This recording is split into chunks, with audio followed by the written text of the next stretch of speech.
제가 하나님을 믿고 나서 교회 리더들이 늘 형제 자매들과 하나님 말씀을 교제하면서 그들의 문제와 어려움을 해결해 주는 걸 봤어요. 그러니 교회 리더는 분명 진리를 깨달아 하나님께 인정받을 거고 구원받을 희망이 있을 거라는 생각이 들더라고요. 그러다 2021년 3월에 저는 교회 리더로 뽑히게 됐고 마음이 정말 뿌듯했어요. 저도 그렇게 추구하다 보면 하나님 집에서 분명 밝은 앞날을 맞이할 거고 하나님께 인정도 받을 수 있을 거라 생각했거든요. 근데 나중에 뜻밖에도 저는 자질이 부족해 실질적인 사역을 할 수 없다는 이유로 교체되고 말았어요. 그 청천벽력 같은 소식을 들으니까 눈물이 쏟아지더라고요. 그러면서 이런 생각이 들었어요. 자질이 부족한 건 치명적인 문제인데 그럼 앞으로는 리더가 될 기회가 없다는 뜻이잖아. 한 달쯤 지났을 때 교회는 저한테 사무본분을 안배했어요. 근데 하루 종일 사무본분만 하는 건 생명 진입에 유익하지 않다는 생각이 들더라고요. 반대로 리더 본분을 이행하면 진리 교제로 여러 문제를 해결하는 훈련을 하면서 진리를 더 많이 얻게 되고 구원받을 기회도 더 많아진다고 생각했던 거예요. 특히 예전에 같이 협력하면서 리더 역할을 했던 자매를 만났을 때 그 자매가 교회의 문제들을 처리하고 해결하는 얘기를 들으면 마음이 너무 씁쓸하더라고요. 저는 제가 좋아하지도 않는 사무적인 일만 해야 하는데 그 자매는 리더 본분을 이행하니까 참 좋겠다는 생각이 들었죠. 윗선 리더가 저는 자질이 부족해 리더가 될 조건을 갖추지 못했다고 말한 걸 떠올릴 때마다 마음이 너무 고통스러워서 소리 없이 눈물만 흘렸어요. 앞날이 캄캄하고 구원받을 희망도 희미하다고 느껴지니까 본분을 이행할 힘이 조금도 나지 않더라고요. 그저 형식적으로만 일을 처리해서 별다른 성과도 없었죠. 나중에는 제 내적 상태가 잘못됐다는 걸 깨닫고 곱씹어 봤어요. 왜 다른 사람이 리더를 하는 걸 보면 상실감이 드는 걸까? 나는 하나님을 믿으면서 대체 뭘 추구하는 걸까? 하루는 이 말씀 두 단락을 보고 제 내적 상태에 대해 조금 알게 됐어요. 전능하신 하나님 말씀. 적그리스도는 교체되면 맨 먼저 날벼락을 맞은 듯한 반응을 보인다. 마치 하늘이 무너지고 그의 하늘이 사라져버린 것과 같다. 그에게 희망을 걸게 해주던 대상이 사라지고 살면서 지위의 복을 누리게 해주던 기회가 사라지고 그가 횡포를 부리도록 부추기던 동력이 사라진 것이다. 이는 그가 가장 받아들일 수 없는 일이다. 복받을 희망이 좌초되었다거나 복받을 희망이 급격히 줄어들었다고 생각하는 순간 그는 머리가 터질 것만 같고 마음은 무거운 망치로 두들기는 것처럼 또 칼로 도려내는 것처럼 고통스럽다. 그가 낮이고 밤이고 간절히 바라던 천국에 들어가는 복이 곧 사라진다는 건 그에게는 갑자기 날아든 비보와도 같다. 지위가 사라지는 건 적그리스도에게는 복받을 희망이 사라지는 것과 마찬가지다. 사람이 아주 산송장이 다 되고 육은 마치 빈 껍데기와도 같아진다. 영혼도 없고 그의 생활을 주도하는 것도 사라진 것 같다. 그에게는 간절한 바람도 목표도 없다. 폭로되고 교체되는 상황에 직면할 때 적그리스도에게 가장 먼저 드는 생각은 복받을 희망이 사라졌다는 것이다. 그렇다면 그가 여기서 손을 떼고 기꺼이 순종할 수 있겠느냐? 이번 기회에 복받으려는 욕망과 지위를 내려놓고 기꺼이 평범한 따르는 자가 되고 기꺼이 하나님을 위해 힘쓰며 본분을 제대로 이행할 수 있겠느냐? 그럴 수 없습니다. 이 일은 그에게 전환의 계기가 될 수 있느냐? 이 계기는 그를 좋은 방향, 적극적인 방향으로 발전하게 하겠느냐? 아니면 그가 더 나쁜 방향, 소극적인 방향으로 발전하게 하겠느냐? 적그리스도의 본성 본질로 볼 때 그는 교체되면 절대 이를 계기로 복을 받으려는 욕망을 내려놓고 진리를 사랑하고 진리를 구하기 시작하는 게 아니라 더욱 열심히 복받을 기회와 희망을 쟁취하려 한다. 그는 자신이 복을 받고 재기하고 지위를 되찾을 수 있는 기회를 꽉 움켜쥐려 한다. 따라서 교체에 직면한 적그리스도는 괴로워하고 실망하고 대항하는 것은 물론 자신을 위해 최대한 교체되지 않으려고 애쓰고 이 일을 전환시키고 변화시키려 애쓴다. 이런 부류는 진리를 추구하지 않으면서 언제나 하나님 집에서 발탁되거나 중용되기를 바란다.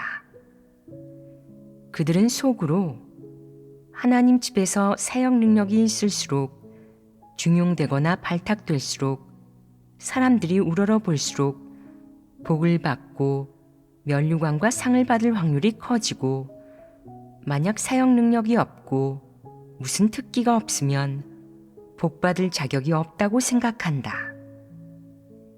사람의 은사, 특기, 능력, 기량, 그 사람의 교육 수준, 사역 능력에서부터 이기려는 의지, 끈질긴 태도에 이르기까지 세상 사람들이 중요하게 생각하는 인성 안에 포함되는 소위 장점과 강점이 바로 한 사람이 복을 받고 상을 받을 수 있는 미천이라고 믿는다.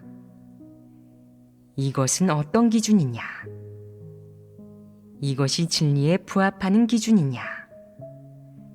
그건 진리에 부합하는 기준이 아니다. 그렇다면 이것은 사탄의 논리가 아니냐? 사악한 시대, 사악한 세상 조류의 논리가 아니냐? 그렇습니다. 이런 사람이 사물을 판단하는 논리와 방식, 기준, 그리고 그들이 이런 일을 대하는 태도와 방식을 보면 마치 하나님 말씀을 들어본 적도, 읽어본 적도 없고 하나님 말씀에 대해 하나도 모르는 것 같다. 하지만 사실 그들은 매일 듣고 있고 매일 보고 있고 또 매일 기도하는 마음으로 읽고 있다. 그렇다면 그들의 관점은 어째서 바뀌지 않는 것이냐? 한 가지는 분명하다. 아무리 듣고 본다고 한들 그는 하나님 말씀이 진리이고 하나님 말씀이 모든 것을 판단하는 기준임을 진심으로 인정하지 않을 것이라는 점이다. 그가 이 사실을 진심으로 인식하고 받아들일 리 없다. 따라서 자신의 관점이 아무리 터무니없고 편집적이더라도 그는 영원히 고수할 것이고 하나님 말씀이 아무리 옳다 해도 그는 배척하고 정죄할 것이다. 이것이 바로 적그리스도의 흉악한 본성이다. 일단 중용되지 않고 자신의 욕망과 야심이 이루어지지 않으면 그는 여우의 꼬리를 드러내고 자신의 흉악한 본성을 드러내며 하나님의 존재를 부정하려 한다.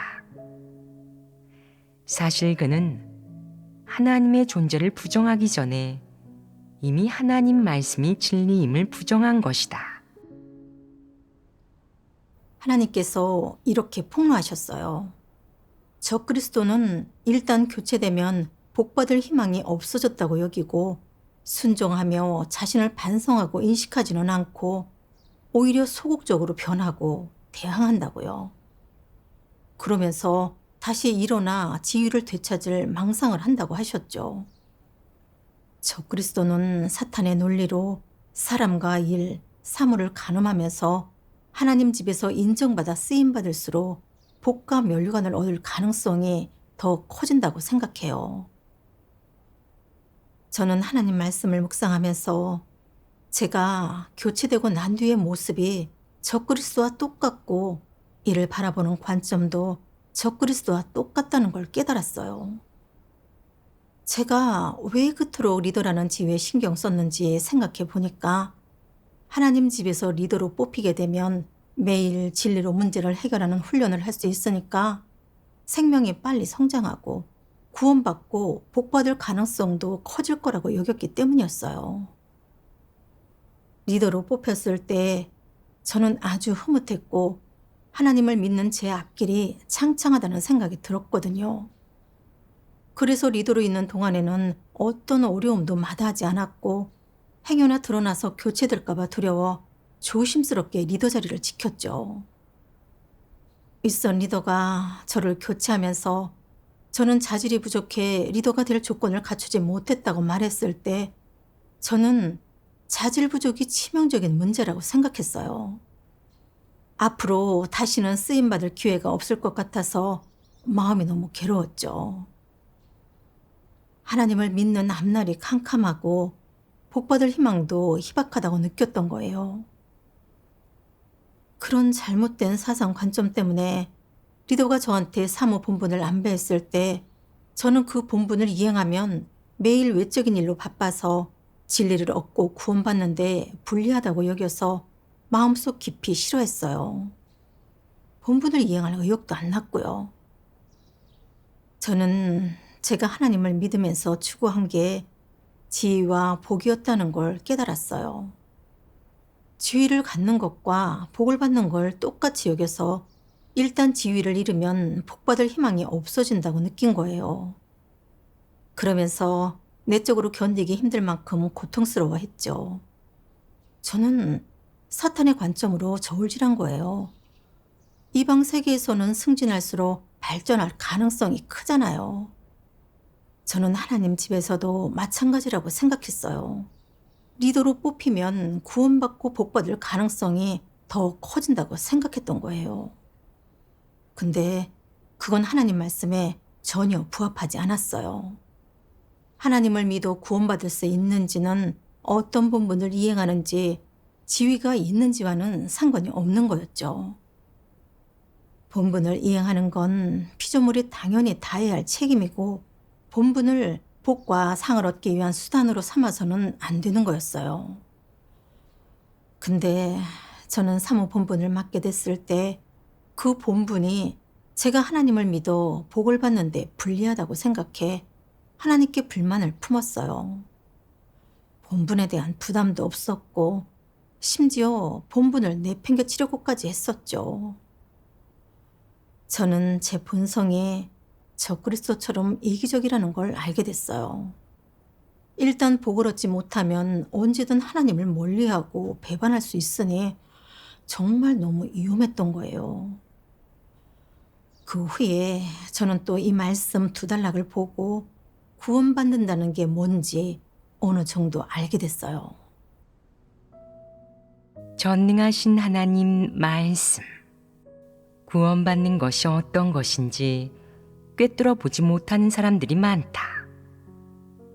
혹자는 오랫동안 하나님을 믿으면 구원받을 거라고 생각하고, 혹자는 영적 도리를 많이 이해하면 구원받을 거라고 생각하며, 또 혹자는 리더 일꾼이 되면 틀림없이 구원받을 수 있다고 생각한다. 이는 전부 사람의 관념과 상상이다. 핵심은 구원받는 것의 의미를 이해해야 한다. 구원받는 것은 주로 죄악과 사탄의 권세에서 벗어나 진실로 하나님께로 돌아오고 하나님께 순종하는 것을 의미한다. 죄악에서 벗어나고 사탄의 권세에서 벗어나려면 반드시 무엇을 갖춰야겠느냐? 진리를 갖춰야 한다. 사람이 진리를 얻으려면 반드시 수많은 하나님 말씀으로 무장해야 하고 하나님 말씀을 체험하고 실행할 줄 알아야 한다. 진리를 깨닫고 실제에 진입하는 것이야말로 구원에 이른 것이다.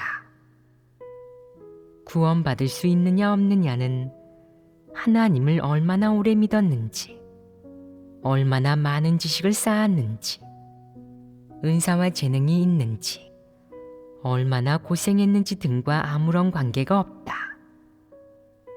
구원받는 것과 직접적인 관계가 있는 것은 오직 진리를 얻었는지 여부이다.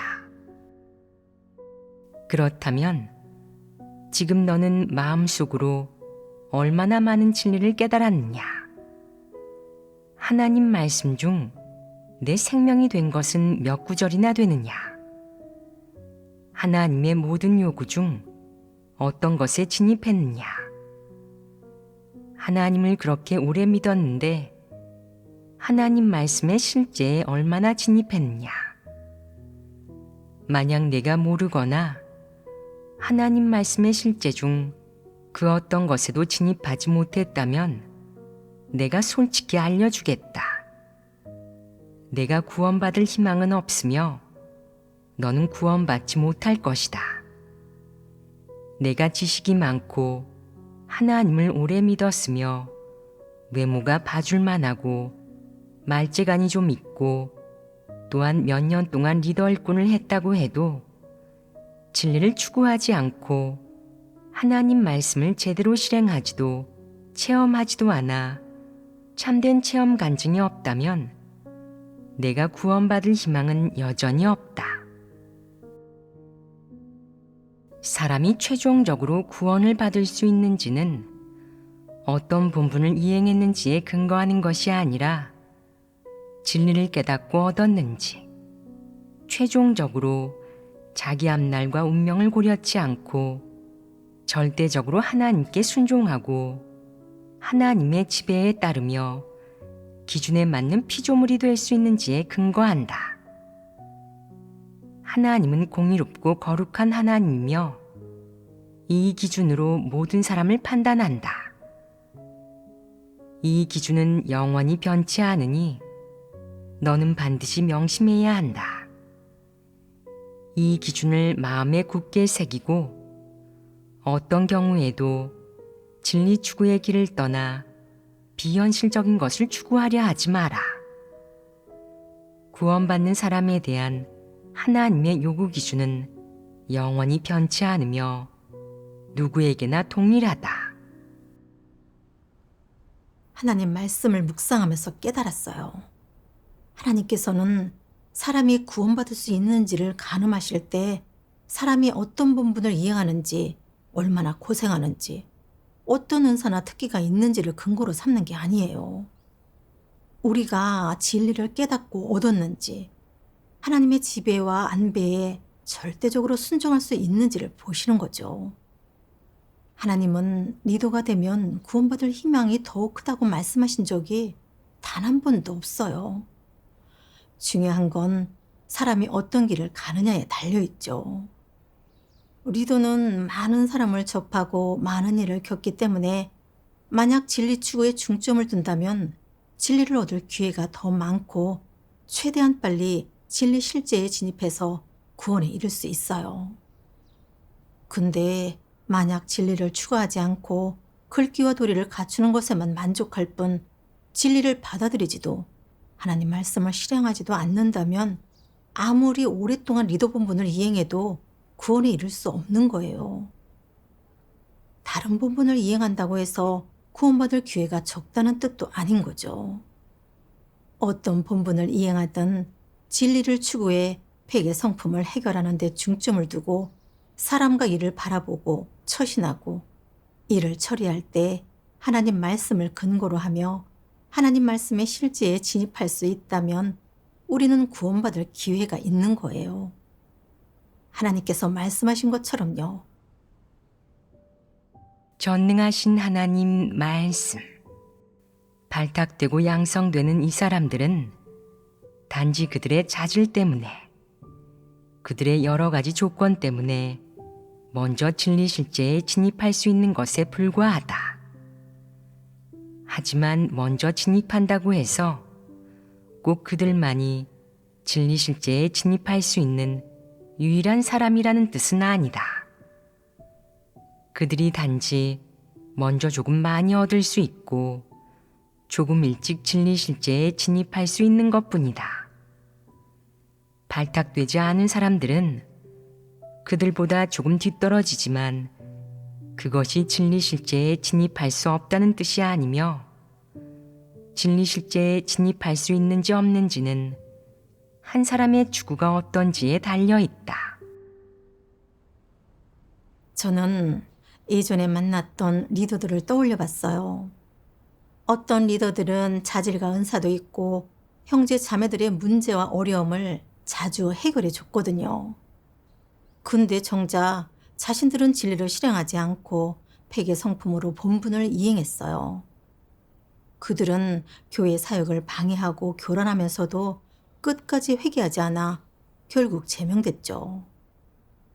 반대로 어떤 형제자매들은 눈에 띄지 않는 본분을 이행하지만 진리를 구하는 데 중점을 두고 깨달은 만큼 실행하면서 최선을 다해 본분을 잘 이행하고 교회 사역도 지킬 수 있어요. 그들은 어느 정도 시간이 지나면 본분 이행과 생명 진입에서 모두 성장할 수 있고 마찬가지로 진리를 얻어 하나님께 인정받을 수 있죠. 사람이 하나님께 인정받을 수 있는지는 어느 직급의 리더인지에 달려있는 게 아니라 하나님과 진리 그리고 본분을 대하는 태도에 달려있어요. 진리를 추구하는 길을 가는지에 달려있는 거죠. 여기서 저는 하나님의 성품이 거룩하고 공의로우시고 진리 앞에서는 모두가 평등하다는 걸 깨닫게 됐어요. 만약 진리를 추구하지도 실행하지도 않는다면 아무리 급이 높은 리더라고 해도 결국에는 굳게 서지 못할 거예요. 여기까지 깨닫고 나니 마음이 환해지더라고요. 비록 제 차질은 평범하지만 하나님 말씀을 알아들을 수 있으니까 어떤 본분을 이행하든 진리를 구하고 실행하는 데 중점을 둔다면 저 역시 구원받을 희망이 있는 거예요. 이어서 저는 또 말씀 두 단락을 보고 하나님을 믿으면서 뭘 추구해야 하는지 알게 됐어요. 전능하신 하나님 말씀. 자발적으로 피조물의 본분을 이행하기를 추구하는 것이 성공의 길이고 진심으로 하나님 사랑하기를 추구하는 길이 가장 옳은 길이며 옛 성품을 변화시켜 순결하게 하나님 사랑하기를 추구하는 것이 성공의 길이다. 성공의 길이란 피조물이 원래의 본분과 모습을 되찾는 길, 즉 회복의 길이며 하나님이 처음부터 끝까지 행한 모든 사역의 근본 취지이다. 사람의 추구에 여전히 자신의 사치스러운 요구와 불합리한 소망이 섞여 있고 성품 변화의 성과를 이루지 못한다면 이것은 회복의 사역과 서로 어긋나며 틀림없이 성령이 행한 사역이 아니다. 그러므로 이런 추구는 하나님이 칭찬하는 것이 아님을 의미한다. 하나님이 칭찬하지 않는 추구가 또 무슨 의의가 있겠느냐.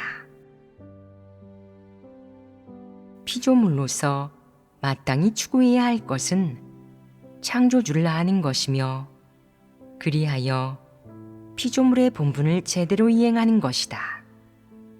또한 무엇보다 중요한 한 가지는 바로 선택의 여지 없이 하나님 사랑하기를 추구하는 것이다. 하나님은 사람에게 사랑받을 만한 분이기 때문이다. 하나님 사랑하기를 추구하는 사람은 개인의 이익과 소망을 추구하지 말아야 한다. 이것이 가장 옳은 추구 방식이다. 내가 추구하는 것이 진리이고 실행하는 것이 진리이며 얻은 것이 성품의 변화라면 너는 옳은 길을 가고 있는 것이다. 반면 내가 추구하는 것이 육적인 복이고 실행하는 것이 자신의 관념 속 진리이며 성품에 어떤 변화도 없고 육신의 하나님께 전혀 순종하지 않은 채 여전히 막연한 상태에서 살고 있다면 내가 추구하는 것은 반드시 너를 지옥으로 데려갈 것이다. 그것은 내가 실패의 길을 가고 있기 때문이다. 내가 온전케 될지 도태될지는 너 자신의 추구에 달려 있다. 다시 말해, 성공 여부는 사람이 가는 길에 달려 있다. 하나님 말씀을 묵상하면서 하나님을 믿을 때는 어떤 길을 가는지가 정말 중요하다는 걸 깨닫게 됐어요. 하나님은 사람이 피조물의 본분을 다하고 베드로처럼 하나님을 알고 사랑하길 추구하라고 요구하세요. 그래야 성품이 변화되고 하나님의 모든 지배와 안배에 순종할 수 있게 돼요. 바울처럼 복과 면류관을 얻기 위해 사역하고 헌신하는 게 아닌 거죠. 바울의 추구는 하나님의 요구와 반대됐기 때문에 하나님을 마지막까지 믿어도 성품이 변화되지 않았어요. 그러면서 계속 하나님께 잔뜩 바라고 요구했고 그 본성은 여전히 하나님을 대적하는 거였죠. 제가 걸었던 길이 바로 바울의 실패한 길이었더라고요. 저는 계속 리더가 되면 훈련할 기회가 많고 구원받을 희망도 클 거라고 생각해서 늘 리더가 되고 싶어 했어요. 제가 하나님을 믿으며 추구한 건 복과 면류관을 얻는 거였지 진리와 성품 변화를 추구한 게 아니었더라고요. 그래서 저는 자질이 부족하다는 이유로 교체되고 나서 다시는 리더가 될 기회가 없을지도 모르고 복받을 가능성이 희박하다는 생각에 소극적으로 변했고 주저앉아 버린 거예요. 본분을 아랑곳하지도 않으면서요. 만약 제가 계속해서 잘못된 길을 가면서 진리를 추구하지 않아 생명 성품의 변화가 없고 하나님의 지배와 안배에 조금도 순종하지 않는다면 결국 저도 바울과 똑같은 결말을 맞게 될 거라는 생각이 들더라고요. 여기까지 깨닫고 나니까 제 잘못된 추구를 깨달을 수 있게 드러내 주신 하나님께 진심으로 감사드렸어요. 이건 저를 향한 하나님의 구원이었죠. 이 모든 걸 깨닫고 저는 더 이상 자질이 부족해 리더가 될 조건을 갖추지 못했다는 사실 때문에 고통스럽지 않았어요. 저는 한낱 피조물이니 복을 추구하면서 하나님과 거래해서는 안 되고 마땅히 피조물의 본분을 잘 이행해 하나님을 사랑하고 순종하는 데 이르러야 했어요. 이게 바로 인생의 올바른 길이고 피조물이 갖춰야 할 모습이죠. 그 후에 저는 사모본분을 대하는 태도가 좀 더 올바르게 됐고 착실하게 본분을 이행할 수 있게 됐어요. 제 내적 상태가 바로잡히니까 사역 효율도 어느 정도 향상됐고요. 근데 그 후에 사모 본분으로 바빠지니까 저는 여전히 이 본분은 외적인 일로만 바빠서 생명 진입에 별 유익이 없다는 생각이 들더라고요. 그치만 제 그런 관점이 옳지 않다는 걸 알았기 때문에 본분을 이행하는 과정에서 어떻게 생명 진입에 중점을 둬야 할지 구하게 됐어요. 그리고 이 말씀 한 단락을 봤어요. 전능하신 하나님 말씀. 너희에게는 무슨 일을 맞닥뜨리든 어떤 측면의 본분을 이행하든 늘 하나님 앞에서 마음을 평온히 하며 마음을 들여 하나님 말씀을 묵상하고 마음을 들여 진리를 구하며 그 본분을 어떻게 이행해야 하나님의 마음에 합할 수 있을지, 어떤 진리를 갖춰야 기준에 맞게 본분을 이행할 수 있을지 등을 마음을 들여 묵상하는 이런 내적 상태가 있느냐? 이렇게 진리를 구할 때가 많으냐? 마음을 들여 본분을 이행하고 책임을 질 수 있으려면 고통을 겪고 대가를 치러야 한다.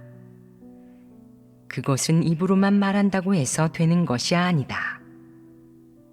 본분을 이행하는 데 마음을 들이지 않고 항상 힘만 쓰고자 한다면 분명 본분을 제대로 이행할 수 없을 것이다. 그저 형식만 갖추었을 뿐 본분을 어떻게 이행했는지 스스로도 알지 못할 것이다. 마음을 들이면 점차 진리를 깨닫게 될 테지만 그렇게 하지 않으면 깨닫지 못할 것이다. 본분을 이행하고 진리를 추구하는 데 마음을 들이면 점차 하나님의 뜻을 깨닫고 자신의 패괴와 부족함을 발견하며 자신의 다양한 내적 상태도 파악할 수 있게 된다. 내가 힘만 쓰는데 집중할 뿐 마음을 들여 스스로를 돌아보지 않는다면 내 마음속 실제 내적 상태, 내가 서로 다른 환경 속에서 보이는 다양한 반응, 그리고 패괴 표출을 발견하지 못할 것이다. 내게 존재하는 문제들을 해결하지 않을 경우 어떤 결과가 초래될지 스스로 알지 못한다면 아주 곤란해진다. 그러므로 하나님을 믿을 때는 흐리멍덩해서는 안 된다고 말하는 것이다. 너는 언제 어디서나 하나님 앞에서 살아야 한다.